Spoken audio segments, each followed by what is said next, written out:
Xalqimizda namoz o'qimaganlar kofirdir degan gap yuradi. Lekin diniy adabiyotlarda Xudoga ishonganlar kofir emas degan gaplarni o'qiganman. Xudoga ishonsa-yu, lekin namoz o'qimasa nima bo'ladi? Bu yerda savol biroz g'alatiroq kelgan. Lekin bor savol ko'p takrorlanadigan savol. Xudoga ishonganlar kofir emas degan ma'no bu umumiy.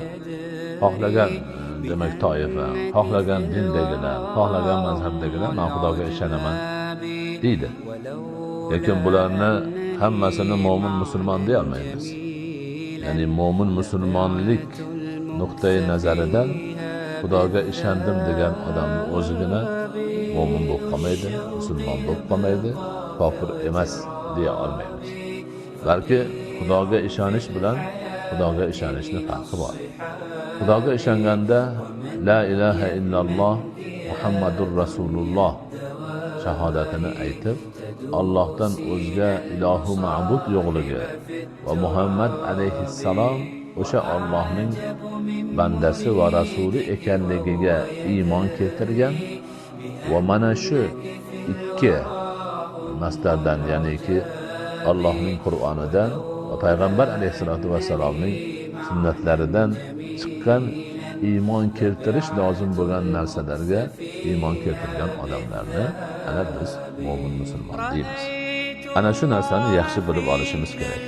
Boshqalarni demak bu doiraga qo'sha olmaymiz. Endi o'sha la ilaha illalloh Muhammadur Rasululloh shahodatini aytib, tili bilan aytib, dili bilan tasdiqlab va boshqa iymon keltirish lozim bo'lgan narsalarni ham demak bilib, tushunib, yetib, dildan shunga ishonch hosil qilgan kishilar o'zi ishongan Allohga, o'zi keltirgan iymonga bog'liq bo'lgan amallarni ham bajarishi kerak bo'ladi. Ana shu amallarning boshida namoz turadi. Ana endi mana shunday bo'lgandan keyin Xudoga ishonsa-yu namoz o'qimasa nima bo'ladi degan savol ortiqcha bo'ladi. Demak namoz Xudoga ishongan odamni la ilaha illalloh Muhammadur Rasululloh demak shahodatini keltirib, tili bilan aytib, dili bilan tasdiqlagan odamni birinchi qiladigan ishi bo'ladi. Endi kofir yoki boshqa namoz o'qimagan kofir degan gaplar juda ko'paygan, tarqalib turgan. Shuning uchun savol ham kelmoqda. Ahli sunna va jamoaning mazhabi bo'yicha birov iymon keltirgan bo'lsa, la ilaha illalloh Muhammadur Rasulullohning til bilan aytib, dil bilan tasdiqlagan bo'lsa, shu iymonga oid narsalarni demak ishonsa, shularga musulmon mo'min doirasiga kiradi.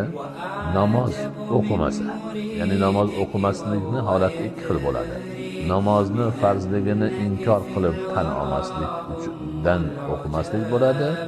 Lekin namozni farz, buyruq, islomning 5 ruknidan ikkinchi rukn deb ishongan holda dangasalik qilib o'qimash holati bo'ladi.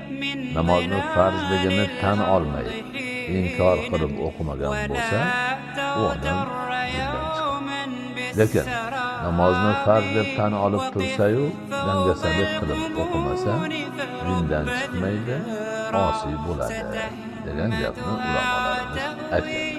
Mana shu ma'noda demak hammani kofirga chiqaraverish durust emas bo'ladi. Balki tushunib, duo qilib, Alloh subhanahu va taolo barchamizni mana shu to'g'ri yo'ldan borishiga o'zi yordamchi bo'lishini so'rashimiz lozim bo'ladi. Bu kofir deb demak fatvo chiqarib o'zimizcha har xil narsalarni aytaverishimiz durust emas. Balki o'zimizga ham, o'zgalarga ham Alloh taolodan hidoyat so'rab, duoda bo'lib, qo'limizdan kelganicha o'zimiz demak iymon e'tiqodimizni mahkam ushlab, ibodatlarimizni davom ettirishimiz lozim bo'ladi.